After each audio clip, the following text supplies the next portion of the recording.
Mark, this has been happening for a while, but remind us how these changes, what the intention of these changes was and how they're working in practice.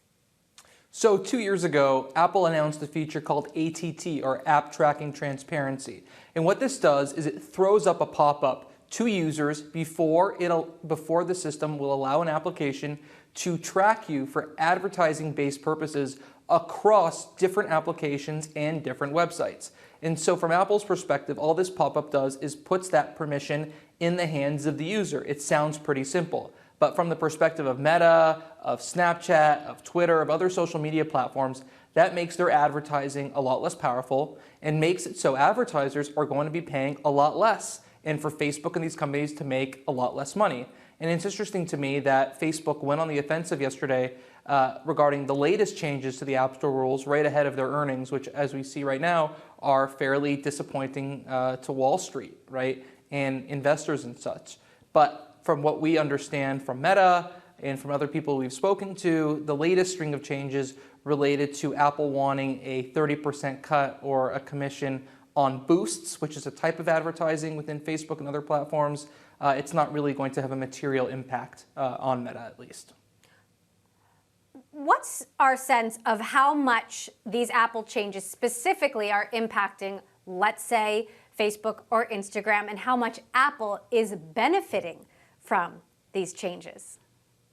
So from what we've seen so far in terms of a financial standpoint, Apple really is not benefiting from these changes in any way. The company is working on its own new advertising push. You may have seen in the App Store now, they've added a couple new ad slots, but that doesn't really impact Meta. It wasn't like Meta was previously able to advertise within the App Store. Apple's also going to bring advertisements, I'm told, to the Maps application.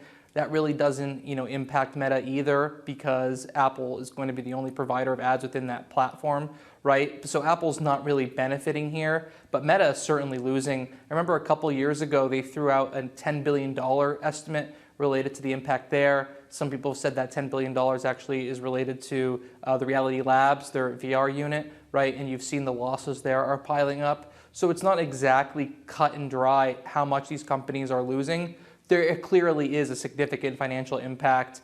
Last night I was actually at a conference in Laguna Beach, and Craig Federighi, the head of software, who was pretty instrumental in the development of ATT and other privacy features, was asked about this, and he said they really didn't consider the financial impact that this would have on other companies when implementing the feature. Their standpoint clearly is, from a user perspective, throwing up that permission sheet.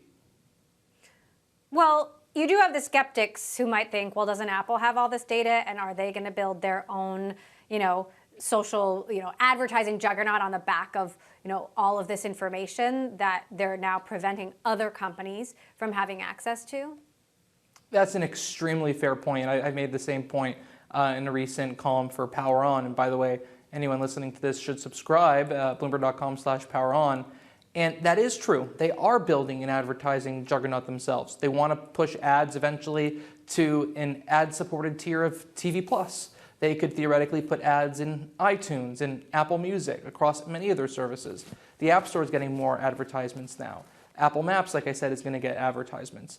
They throw ads in between, plays in the MLB integration for the TV+ app, right? So clearly they are pushing there. Clearly they are collecting data, right? So Apple is collecting data on users. They say, however, they are following the same protocols they are requiring from developers too. But that is definitely something to take a look at, and definitely something we'll re-examine once these new advertising slots hit Apple Maps, TV+, and other Apple software in the future. And we'll see the difference in the technology they're using between Meta and Apple, and if Apple really is taking a different standpoint and using different methodology. They say they are. Everything we've seen so far is that they are.